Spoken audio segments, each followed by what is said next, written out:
My marriage didn't end the night my wife asked me to share her with another man. My marriage ended the first time I saw her smile and realized that smile wasn't for me. At the time, I ignored it. I told myself every marriage goes through phases. People get busy.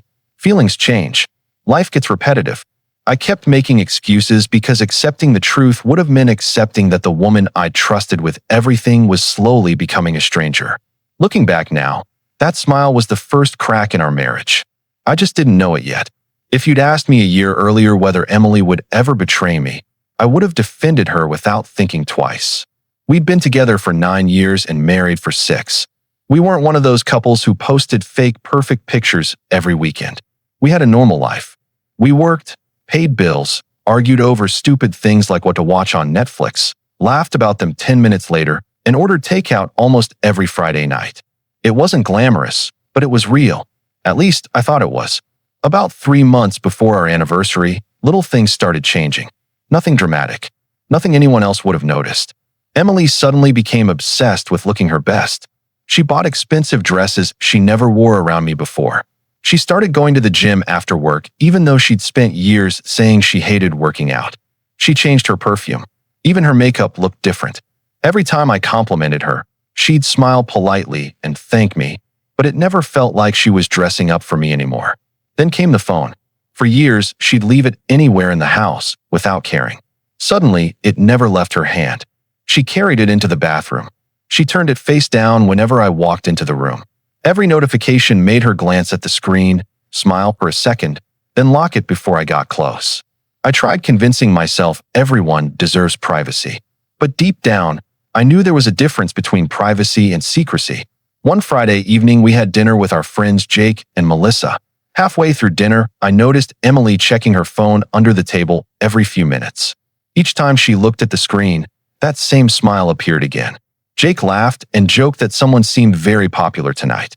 Emily quickly locked her phone and casually replied, "It's just someone from work." Everyone laughed and moved on. I laughed too. Inside, though, something didn't feel right. On the drive home, I finally asked if everything was okay between us. She looked confused, almost offended that I'd even asked. She squeezed my hand and smiled. "You're imagining things. Work's been stressful lately. That's all." I wanted to believe her because believing her was easier than questioning the woman I loved. So I apologized for overthinking and promised myself I'd stop being paranoid. A few days later, one of my meetings got canceled, so I came home almost 2 hours earlier than usual. Emily didn't hear the front door open. She was standing in the kitchen with her back toward me, staring at her phone. Then I heard it, a laugh I hadn't heard in months. It wasn't the polite laugh she gave friends or coworkers. It was genuine, warm, the kind of laugh that used to belong to me. Before I could even say hello, she noticed me. Her entire expression changed. She locked her phone so quickly that it nearly slipped from her hand. "You're home early," she said, forcing a smile that disappeared almost as quickly as it appeared. I smiled back and acted like nothing had happened, but something inside me quietly broke. For the first time since we'd been married, I felt like I had walked into someone else's life instead of my own home. I didn't know it then, but that ordinary Tuesday afternoon was the moment my marriage truly began to die. And the worst part was, I still had no idea how much more was waiting to destroy it. For the next few weeks, I kept telling myself I was overreacting. Every time I noticed something strange, I'd find an excuse for it before my mind could go somewhere darker. That's what people do when they're afraid of the truth. They don't look for answers. They look for reasons to avoid them. Emily acted normal around everyone else. She still asked how my day was. She still kissed me goodbye before work. She still laughed at family dinners. But whenever we were alone, it felt like she was only physically present. The woman who used to tell me every little detail about her day now answered everything with 1 or 2 sentences. Conversations that once lasted an hour barely lasted 5 minutes. One Saturday morning, she told me she was meeting a few women from work for brunch. There was nothing unusual about that, so I wished her a good time and stayed home to finish some work. Around noon, I realized she'd left her tablet on the coffee table. It wasn't locked because she only used it for recipes and streaming movies. I wasn't trying to spy on her. I honestly picked it up because I wanted to watch a game while working. Then a notification appeared in the corner of the screen. It disappeared before I could read everything, but I caught enough to make my stomach tighten. It simply said, Can't wait to see you again. There was no name, just a number. I stared at the screen for several seconds. Maybe it was one of her friends. Maybe someone had the wrong number. Maybe I was making another mountain out of nothing. I locked the tablet exactly where I'd found it and walked away. The entire afternoon, I kept replaying those 6 words in my head. They sounded harmless until I remembered that smile she'd been hiding from me. That evening, she came home happier than I'd seen her in months. She walked through the front door smiling, humming a song I hadn't heard in years. She kissed my cheek, dropped her purse by the couch, and started telling me how much fun brunch had been. Something felt rehearsed. She kept giving details I hadn't asked for. Which restaurant they went to, what everyone ordered, which coworker spilled coffee. It almost felt like she wanted to prove where she'd been before I'd even questioned it. A few days later, I ran into Melissa at the grocery store. We talked for a few minutes before she casually asked how Emily was doing. I mentioned that Emily had enjoyed brunch with the girls the previous weekend. Melissa looked confused for a second. Brunch? She asked. I thought they canceled because 2 people couldn't make it. She didn't think anything of it. She smiled, wished me a good day, and walked away.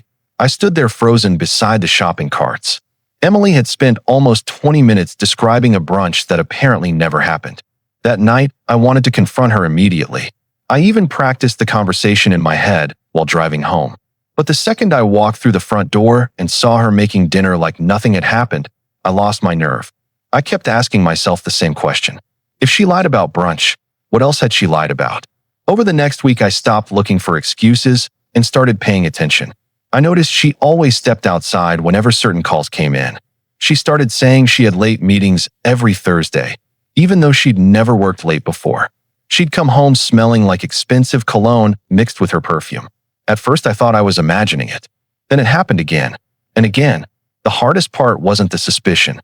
It was pretending everything was normal while carrying that suspicion alone. Every dinner felt fake. Every "I love you" sounded practiced. Every hug lasted a little shorter than the one before. I still loved my wife, but for the first time in my life, I was terrified that I loved someone who no longer existed. Then, exactly 2 weeks before our anniversary, something happened that completely changed the way I looked at my marriage. A single phone call, one she never meant for me to hear, destroyed the last piece of trust one still had left. The phone call happened on a Thursday evening. Emily had texted me around 5 saying another meeting had been added and she'd be home late. I didn't question it anymore. I was tired of feeling like the suspicious husband. Around 7, I decided to take the trash outside before ordering dinner. As I walked past the side of the house, I heard a familiar voice. It was Emily. She was standing near the backyard fence with her back toward me. She hadn't noticed I was outside. She wasn't talking loudly, but the neighborhood was quiet enough that I could hear pieces of the conversation. At first it sounded harmless. Then she laughed. It was the same laugh I'd heard that afternoon in the kitchen, the one that no longer belonged to me. I wasn't trying to eavesdrop. I actually took 2 steps toward the front yard before one sentence made me stop. "Don't worry," she said softly. "He still has no idea." My heart started pounding so hard I could barely hear anything else. I stayed completely still. A few seconds later she said, "Just wait until the anniversary. After that, everything will be easier." I never heard the other person's voice. I only heard hers. Then she ended the call, took a deep breath, and walked back inside as if nothing had happened. I stood outside for almost 5 minutes, staring at the trash cans like an idiot. My mind kept searching for another explanation.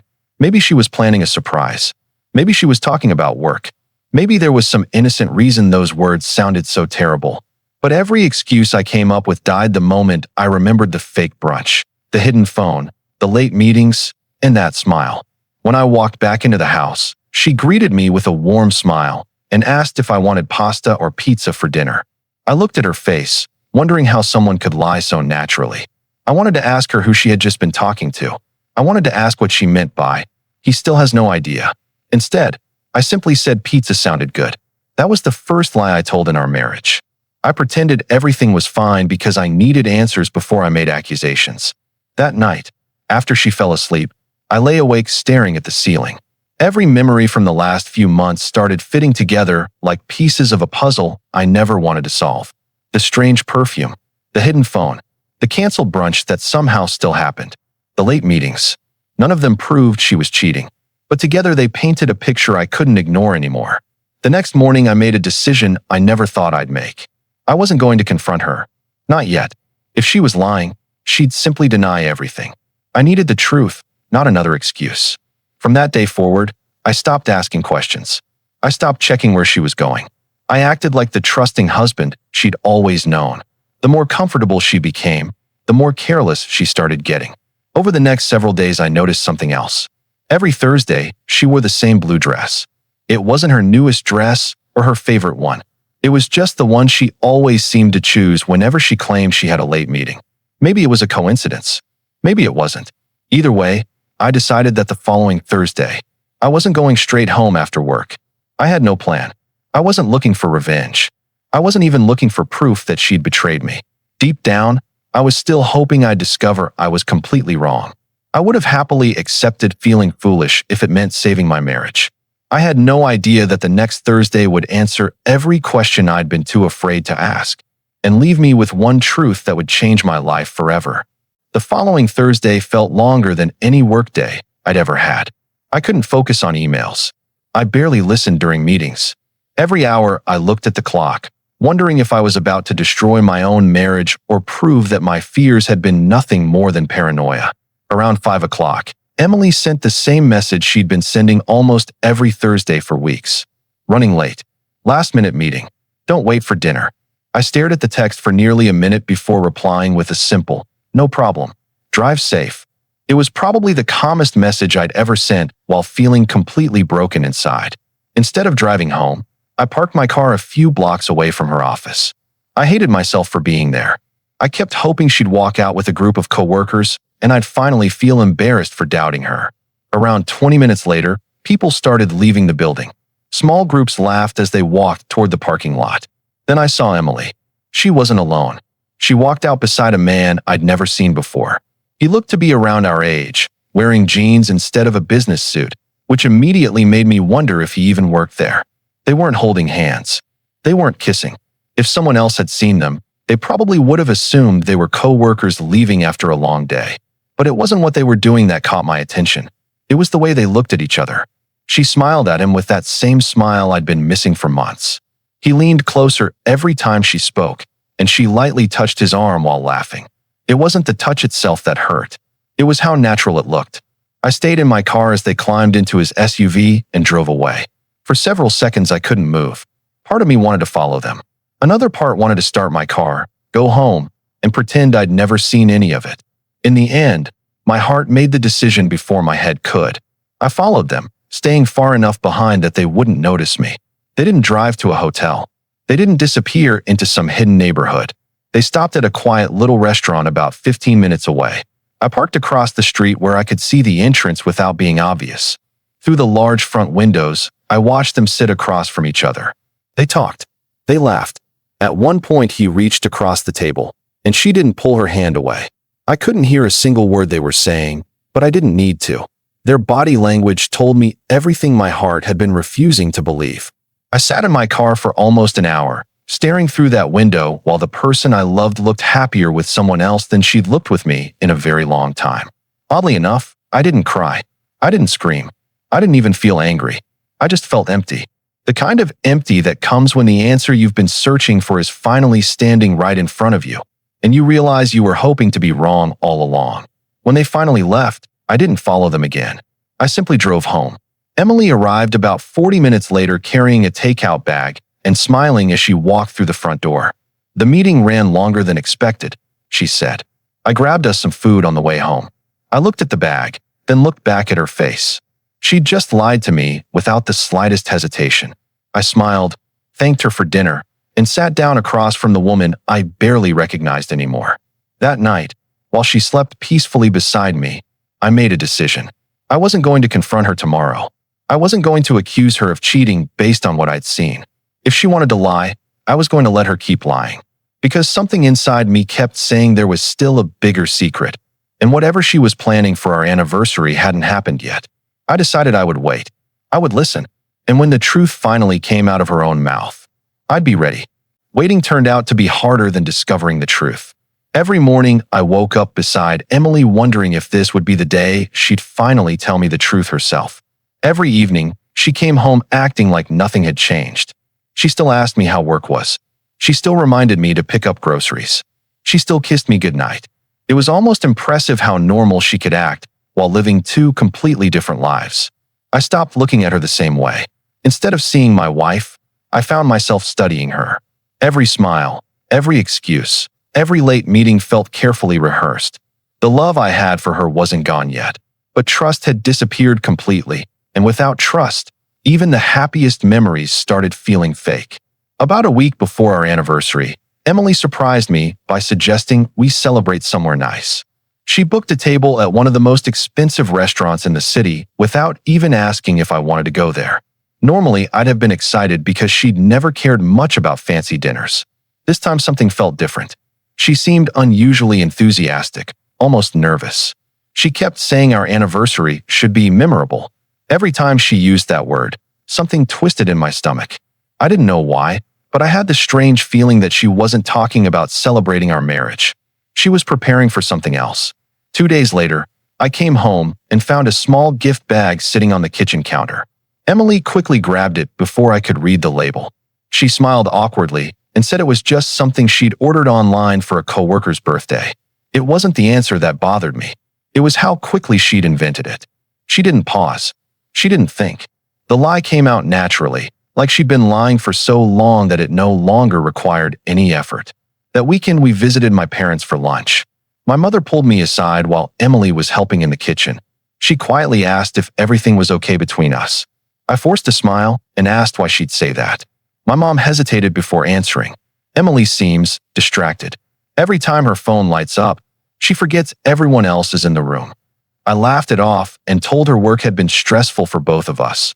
But hearing someone else notice the same behavior made it impossible to keep pretending I was imagining things. On the drive home, Emily was unusually quiet. After almost 20 minutes, she suddenly asked, "Do you ever think people expect too much from marriage?" The question came out of nowhere. I glanced at her, unsure where it was coming from. I told her every marriage had difficult seasons, but commitment meant working through them together. She nodded slowly and stared out the window without saying another word. Looking back, I realized she wasn't asking for my opinion. She was trying to convince herself that what she was about to do wasn't wrong. The night before our anniversary, I couldn't sleep. Emily was lying beside me, breathing peacefully as if everything in our lives was perfectly normal. I kept staring at the ceiling, replaying every strange moment from the last 3 months. The hidden messages, the fake meetings, the dinner with the other man, the phone call where she'd said I had no idea. Deep inside, I knew tomorrow wasn't going to be an ordinary anniversary dinner. I just didn't know how far she was willing to go. The next morning, she smiled at me like nothing had ever happened and wished me a happy anniversary. I smiled back, kissed her on the forehead, and quietly slipped an envelope into the inside pocket of my jacket before leaving the bedroom. It wasn't a card. It wasn't a gift. It was something I'd hoped I would never need. As I looked at myself in the hallway mirror, I whispered one sentence that I'd never imagined saying to myself. If tonight changes everything, at least I'll be ready. By the time we arrived at the restaurant, I already knew we weren't there to celebrate our anniversary. We were there because something was finally about to happen. Emily looked happier than she had in months. She was wearing the same black dress she'd worn on our honeymoon, and for one brief moment, I almost convinced myself I'd been wrong about everything. Maybe all the strange behavior had an explanation. Maybe tonight she was going to apologize for the distance between us. That tiny bit of hope disappeared the second I looked into her eyes. She wasn't looking at me the way a wife looks at the man she loves. She looked like someone preparing to deliver news she'd already rehearsed 100 times. The waiter brought our drinks, and we spent the first few minutes talking about completely ordinary things. We discussed work, my parents, a vacation we'd planned years ago but never took, and the new restaurant that had opened near our neighborhood. Emily laughed at my jokes, but something about her smile felt forced.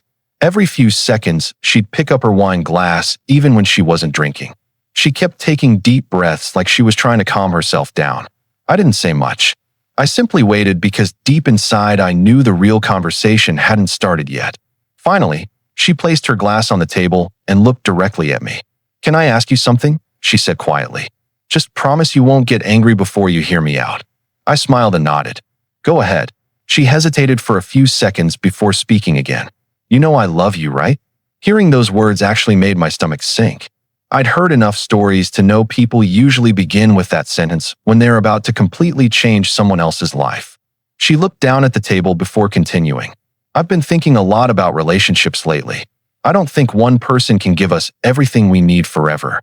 I stayed silent. She kept talking. Maybe we've been taught the wrong idea about marriage. Maybe loving one person doesn't mean you can't care about someone else too. I could already see where this was going, but I wanted to hear every word come from her own mouth.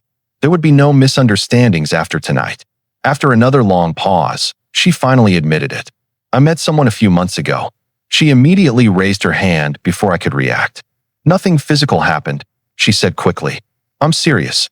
But getting to know him made me realize something about myself. I didn't interrupt. I simply watched her. She took another sip of wine before saying the sentence that ended everything. I want to be with him, but I don't want to lose you. I want us to stay married. For several seconds, I couldn't hear anything around me. The conversations from other tables disappeared. The music faded into the background. Even the waiter walking past us became invisible. All I could think about was how calmly she had just asked me to share my wife with another man, as if she were asking me to change dinner plans. She reached across the table and gently touched my hand. He isn't replacing you, she said softly. You'll always be my husband. I still love you. I just think it's possible to love more than one person. I slowly pulled my hand away and asked the only question that mattered. Does he know you're married? Emily looked at me for a second before quietly answering. Yes. I nodded once. Does he know you're sitting here asking your husband for permission? She looked embarrassed but eventually whispered. Yes. We've talked about everything. That answer hurt more than anything else she'd said all night. They hadn't just developed feelings. They had discussed me, planned around me, decided what my future should look like without ever giving me a choice. Emily misunderstood my silence. She actually thought I was considering her request. She smiled nervously and said, I know this is difficult right now, but after you think about it, I honestly believe this could make our marriage stronger. I looked at her for several long seconds without saying a single word. Then I quietly reached inside my jacket and wrapped my fingers around the envelope I'd placed there before leaving home. Emily smiled, assuming it was an anniversary card or maybe a surprise gift. She had absolutely no idea that the envelope I was about to place on the table didn't contain a love letter. It contained the one thing that would end our marriage before we ever made it to dessert. For a few seconds, I didn't move. I simply looked at the woman sitting across from me and realized I didn't recognize her anymore. This wasn't the same Emily who had cried while reading her wedding vows. This wasn't the woman who once promised we'd face every problem together.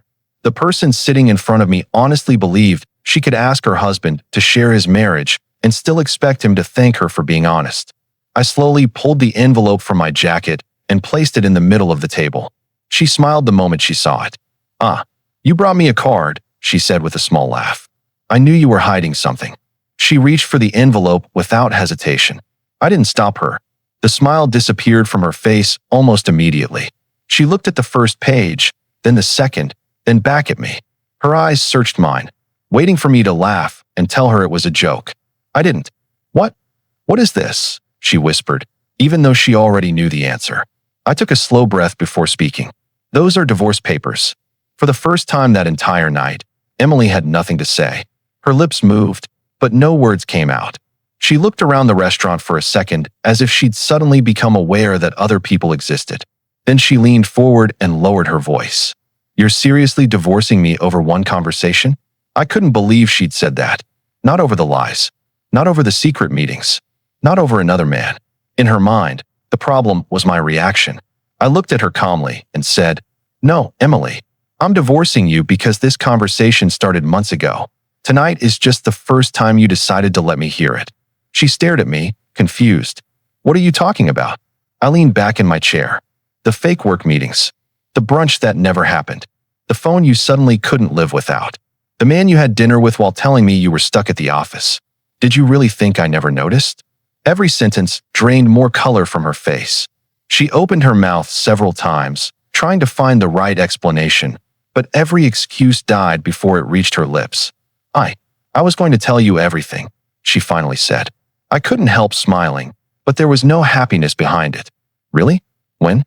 Before or after your anniversary gift? She immediately shook her head. It wasn't supposed to happen like this. I quietly asked. Then how was it supposed to happen? She looked down at the table and answered so softly I almost didn't hear her. I thought, after you met him, you'd understand. I actually laughed. Not because anything was funny. It was the kind of laugh that escapes when reality becomes too ridiculous to process. You wanted me to meet the man you were emotionally cheating on me with, so he could convince me to share my own wife. She didn't answer. She couldn't. For the first time all evening, tears filled her eyes. Please don't do this, she whispered. I still love you.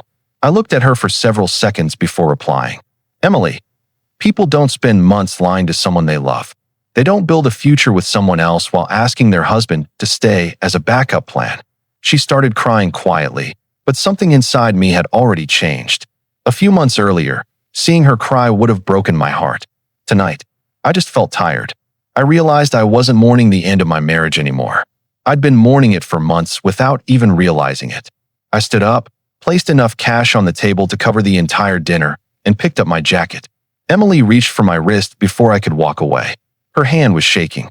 Please, if you leave right now, everything changes. I looked down at her hand, then gently moved it away. Without raising my voice, I said the last thing she expected to hear. Emily, everything changed the day you smiled at another man. I'm just the last one to accept it.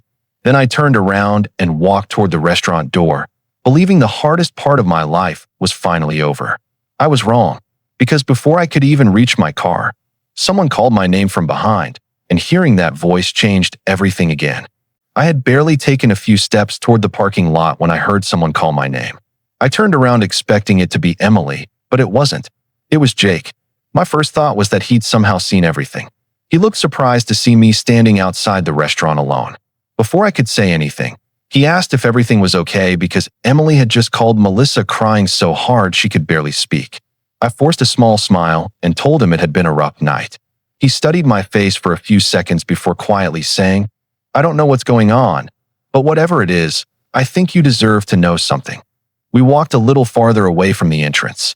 Jake kept looking back toward the restaurant as if he wanted to make sure nobody could hear us. Then he sighed. About a month ago, I saw Emily having dinner with another guy. I honestly thought it was one of her coworkers, so I didn't think much of it. But when they left, they hugged, and it didn't look like a normal goodbye. My stomach tightened, but I stayed quiet. Jake looked embarrassed. I should have told you earlier. I kept convincing myself there had to be an innocent explanation. I didn't want to be the guy who destroyed someone else's marriage because of one misunderstanding. I nodded slowly. You weren't the only one making excuses. For a moment, neither of us spoke. Then Jake reached into his pocket and handed me a folded receipt. I almost threw this away, he said. The night I saw them, we happened to eat at the same restaurant. When I paid my bill, I accidentally picked up this receipt from the table next to mine. I realized later it belonged to Emily and that guy. I kept it because something about that whole situation felt strange. I unfolded it. The date printed across the top made my chest tighten. It was the exact same Thursday Emily had texted me saying she was trapped in an important meeting. I thanked Jake and slipped the receipt into my pocket. Before leaving, he put his hand on my shoulder and quietly said, "Whatever happened tonight, don't blame yourself." Those 5 words hit harder than I expected because I'd spent the last 3 months doing exactly that. When I got home, the house felt unnaturally quiet. Emily still wasn't back. I walked through every room without turning on a single light. The silence felt heavier than any argument we'd ever had. I sat down in the living room and looked around at the life we'd built together. The couch we'd spent weeks choosing. The vacation photos hanging on the wall. The wedding picture above the fireplace. For years I'd looked at that photo and seen 2 people promising forever. Now all I could see was a promise that one of us had quietly stopped believing in. About an hour later, I heard the front door unlock. Emily walked inside with red eyes and streaks of mascara running down her face. She looked exhausted. For several seconds, neither of us spoke. Then she quietly said, "Please, just let me explain everything." I looked at her calmly and replied, "I've been giving you chances to explain for months. Every single time you chose another lie." She slowly sat across from me and buried her face in her hands. "I never wanted to hurt you," she whispered. "It wasn't supposed to go this far." I shook my head. "People don't accidentally lie for months, Emily. That's not one bad decision. That's hundreds of decisions made one after another. She started crying again. I swear I never planned to leave you. I looked at her for a long moment before answering. That's exactly what makes this worse. You wanted him, and you wanted to keep me too. You weren't choosing between us. You expected me to accept becoming your second choice. She didn't deny it. She couldn't. Then, after several long seconds of silence, she finally said something that made every piece of the puzzle fall into place. There was never just one conversation with him. There were hundreds. The room suddenly felt colder. Because if there had been hundreds of conversations, then the truth was much bigger than I'd imagined. And I realized I still didn't know the one thing that mattered most. Who was he? And how long had he really been a part of my marriage? Emily sat there for several seconds with her eyes fixed on the floor. I didn't say anything because I was done asking questions she should have answered months ago. Finally, she took a deep breath and whispered, "His name is Daniel." Hearing his name didn't make me angry anymore. It just made everything feel real. She explained that they'd met at a business conference almost 8 months earlier. At first, they only exchanged emails about work. Then the emails became text messages. The text messages turned into daily phone calls. Before long, they were talking more to each other than we talked in an entire week. She insisted nothing physical happened for the first few months, but honestly, it didn't matter anymore. Emotional betrayal had already done enough damage. What made you think I'd ever agree to something like this? I asked quietly. Emily wiped away another tear before answering. Because Daniel told me some couples actually live like that. He said people only get hurt because society teaches us to think love belongs to one person. He kept saying honesty was better than cheating, and after a while, I started believing him. I stared at her in disbelief. She had allowed another man to redefine our marriage while I was still fighting to protect it. Then she said something that hurt more than every lie combined. He told me you'd probably say yes because you loved me too much to lose me. I couldn't even respond for a few seconds. They hadn't just talked about me. They had studied me. They had guessed how I'd react. They believed they understood my love well enough to use it against me. That realization felt worse than betrayal itself. I stood up and walked to the hallway where our wedding picture still hung on the wall. I looked at it for a long time before taking it down. Emily watched me with tears in her eyes. "Please don't do this," she whispered. "We can still fix us." I slowly turned toward her. "Emily, there is no us anymore. There hasn't been for a long time. I was just the last person to realize it." She suddenly stood up and grabbed my arm. "I'll block him tonight. I'll quit my job. I'll do anything you ask." Her voice was desperate now. A few months earlier, hearing those words would have given me hope. Tonight they only made me sad. "You're only willing to lose him because you finally realized you're losing me," I said. "That's not love. That's fear." She let go of my arm and collapsed onto the couch, crying harder than before. For a moment, I almost felt guilty. Then I remembered every night I'd spent lying awake wondering why my own wife no longer looked at me the same way. I remembered every lie, every fake meeting, every hidden message, every excuse. That guilt disappeared as quickly as it came. The next morning I met with my lawyer and officially filed the divorce papers. By the afternoon, both of our families knew. My phone started ringing almost immediately. Some people begged me to forgive her because nothing physical had happened. Others told me emotional cheating was just as painful as any affair. The opinion that surprised me the most came from Emily's own father. He called me late that evening and stayed silent for several seconds before speaking.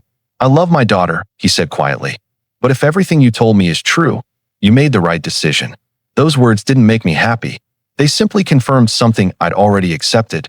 My marriage wasn't ending because of one bad conversation at an anniversary dinner.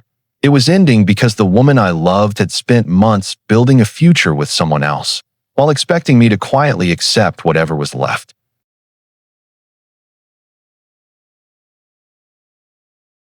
First, I thought she had finally accepted that our marriage was over. Later, I realized she simply knew there was nothing left to save. Trust had disappeared long before we signed the paperwork.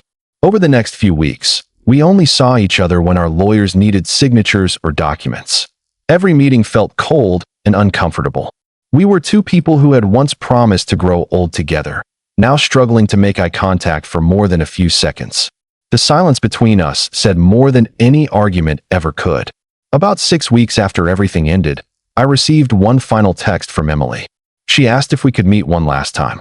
She said she wasn't trying to win me back. She only wanted the chance to tell me something face to face. I ignored the message for almost an hour before finally replying with one word. Okay. We met at a quiet coffee shop across town. She looked different. The confidence she'd carried for months had disappeared. She looked exhausted, like someone who hadn't slept properly in a very long time. After a few minutes of awkward silence, she quietly admitted that things with Daniel had already fallen apart. He wasn't the man she thought he was. A week after I left, she discovered he had been talking to several other married women at the same time. She wasn't special. She was simply another person who believed every promise he made. I listened without interrupting. Months earlier, hearing that news would have felt like justice. Instead, I felt nothing at all. There was no happiness, no satisfaction, no revenge, just emptiness. Emily looked down at her coffee and whispered, "I destroyed a real marriage for someone who never intended to build a real future with me." Those words stayed with me because they explained everything better than I ever could. She hadn't left me because our marriage was hopeless. She had chased an illusion that looked exciting until reality finally caught up with her. After another long silence, she looked at me with tears in her eyes and quietly asked, "Do you think you'll ever forgive me?" I thought about the question for several seconds before answering. One day, probably.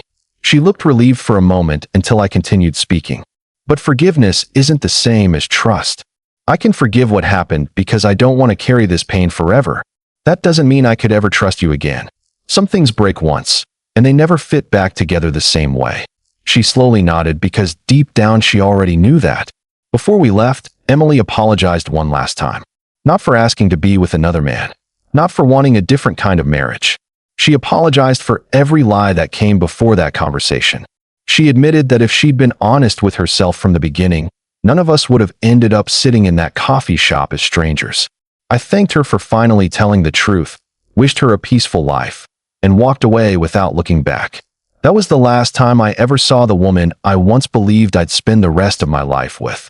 It's been almost 2 years since our divorce, and people still ask me if I regret handing her those divorce papers on our anniversary. My answer has never changed. I don't regret ending the marriage. I regret ignoring the warning signs because I loved someone too much to believe they could betray me. Love can survive arguments. Love can survive difficult times. But once respect and honesty disappear, love slowly runs out of places to live. Looking back now, my marriage didn't end the night my wife asked me to share her with another man.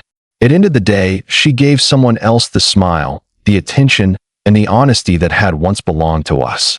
So now I want to ask you something.